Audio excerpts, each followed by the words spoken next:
All right, I'm Nick. So today I've been out here, I've been doing a little bit of shooting, wanted to bring out some rifles and just do a little verification, make sure everything was zeroed. And this is something that you should be doing, excuse me, something that you should be doing with all your rifles.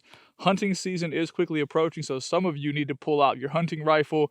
You need to verify the zero. You need to make sure all is well, because remember, the only shot that counts is the first shot. That's something I think that is overlooked. You have one shot, okay? And you should be comfortable with your hunting rifle, whatever it may be. Today, I'm going to shoot this. This is a Daniel Defense DD5V3. It is a 16-inch 308. I have harvested multiple deer with this from 80 yards out to the furthest one was 460 yards, okay? Perfect shot. I have a ton of data on this rifle. It shoots great. This was bought to go out to a local range and shoot at 1,000 yards. Within 30 rounds, this gun was shooting a 10-inch steel plate at 30 or at 1,000 yards. It is fantastic. The only thing that has been changed is the trigger was replaced with a Trigger Tech Diamond, okay? Expensive trigger, but fantastic. Shoots great. I've actually put one in another AR-15 I have as well. Clearly, this is an AR-10. But this thing is amazing. The scope that sits on top of it is a Athlon Cronus, what is it, BTR Gen 2. That's 4.5 to 29 by 56. Super nice. I've adjusted it. Everything is perfect, okay?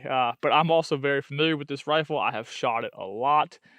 I see things online, or I talk to people locally who they zero their rifle for 36 yards. And then they're like, yeah, I shot this deer. It was 175 yards away. I missed. Well, yeah, you missed. You don't have any data. You don't have any experience.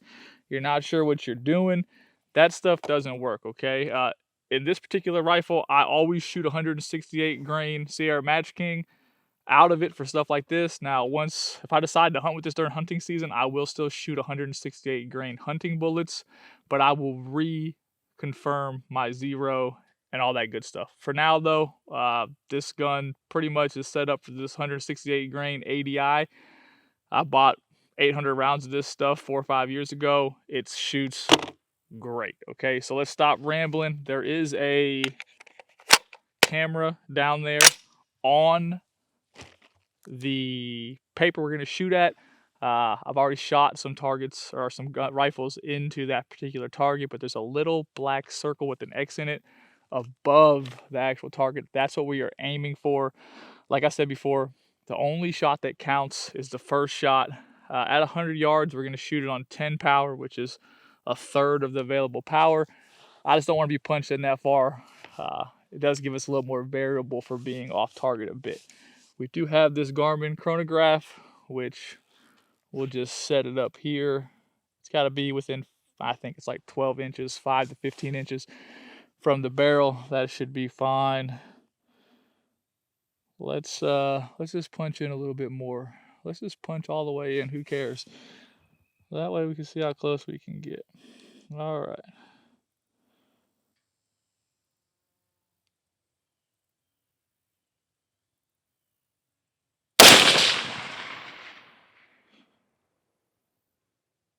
All right. Safe to assume that that's a perfect shot. that break up there, it puts in some work. Okay, that's a primary arms muzzle brake. It is serious. Okay.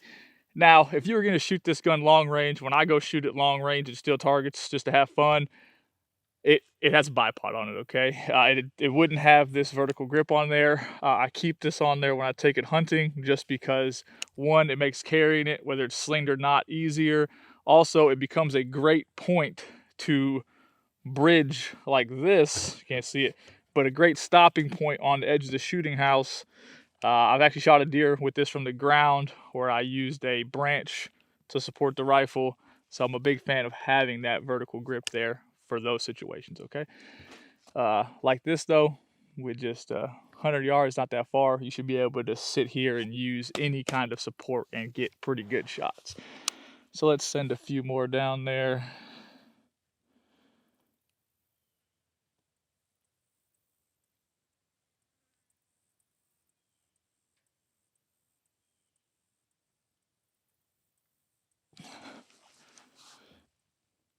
Couldn't get comfortable.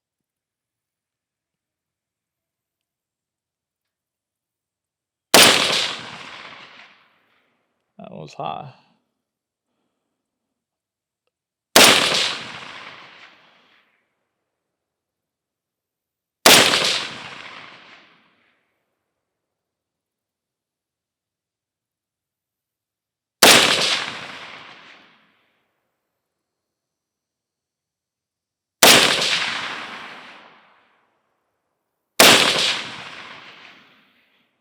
All right, that's 8. Left to right is pretty good. Up and down it's not the best, but that's what happens when you put it on this bag and just send it, okay? I have all the faith in the world that this gun is perfectly zeroed. A quality gun should not lose its zero, okay? And that's the point. Make sure you're taking your hunting rifle or whatever rifle you have that you think you're counting on for whatever situation. Take the time, make sure it is properly zeroed. You should have some data on this, and I have a note section on my phone that has all of this data that shows that that's the same exact number with this particular ammo, and that's important. I do have the data out to 1,000 yards on this particular rifle as far as drop, all that good stuff.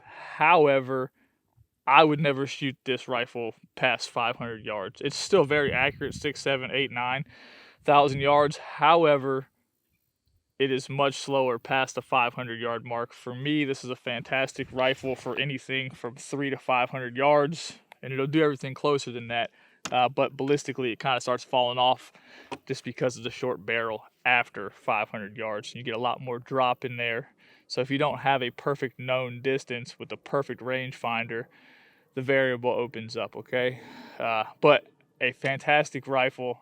It has shot many of things. Highly capable, okay?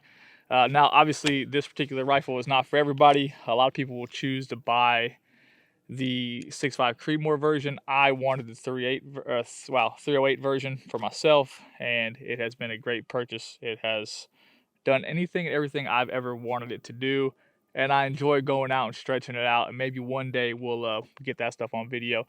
This is where I have to shoot daily, obviously up the hill from the house. It's nice to be able to come out here and shoot whenever I want. But yeah, there it is. First shot's perfect. The rest of the shots are just send them as you send them, inch or two high, okay? But good times. I'm not a professional, but that's a fine rifle. If you're in the market for a 308 AR-10 and you have the ability to source this, it is expensive. The whole setup is very expensive, but you can delete equipment error. That's my goal, is to remove the human element, or remove the equipment element, and then if I suck, I suck, okay? So fantastic rifle. I'll stop rambling. We'll overlay those videos. If you have any questions or anything, let me know. Thanks for watching.